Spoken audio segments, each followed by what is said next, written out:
Banished from Earth Classic Game Room broadcasts from the Intergalactic Space Arcade on its never-ending mission to review everything.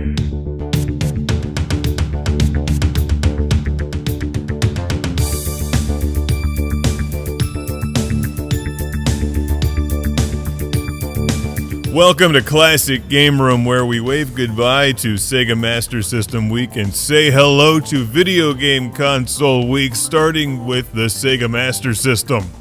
There's some overlap here.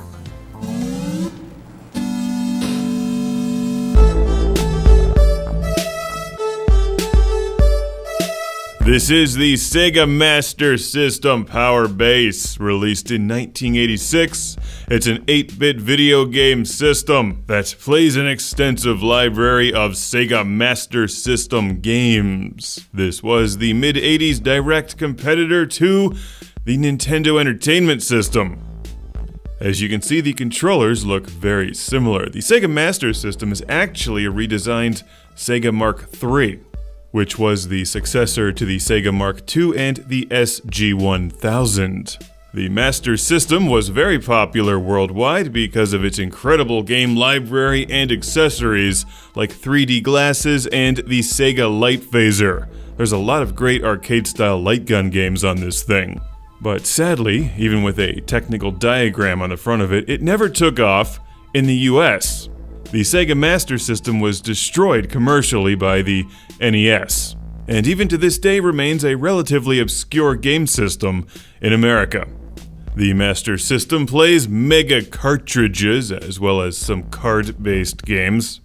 The cartridges have a little lip on the back of them that makes them easier to rip out of your Master System and replace with other games, such as Shinobi. Technically, this part of the Master System is referred to as the Power Base.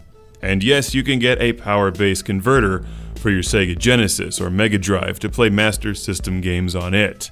And by the way, the Sega Game Gear is basically a portable Master System. Styling-wise, this thing is kind of awkward. It's as though somebody taped a bunch of triangles together. It lacks the clean, iconic styling of the NES. But Master System fans will tell you it stands out from the crowd, and you can spot one a mile away. Technically, it is more powerful than the Nintendo Entertainment System, and many of the games show that. Games like Shinobi and Rampage look great on the Master System, with bold colors and great sound effects. I also like the controller a lot. The Master System is compatible with Sega Genesis controllers as well as the Sega Genesis Model 1 power supply and Model 1 video cables, both of which I'm using.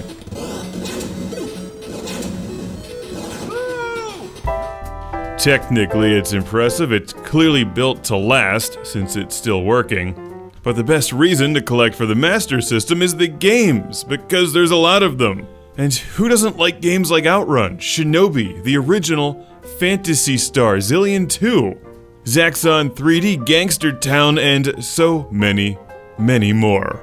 Including at least 2 of them where Stallone takes his shirt off. And who looks better shirtless, Rocky or Mario?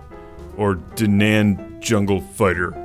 Games were being released for this thing well into the 90s, and it's a really affordable game system to collect for today. I also like the friendly intro screen that tells you how to start a game and then reminds you to enjoy.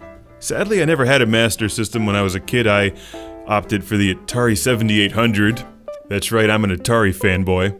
But I've been impressed with the Master System games since I've been producing Classic Game Room, and now for the first time, I have a real Sega Master System thanks to Chris from Jersey City, New Jersey!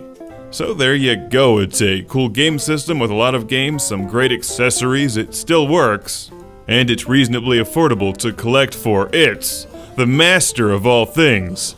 It's the Sega Master System. Pause button is on the game system, not the controller.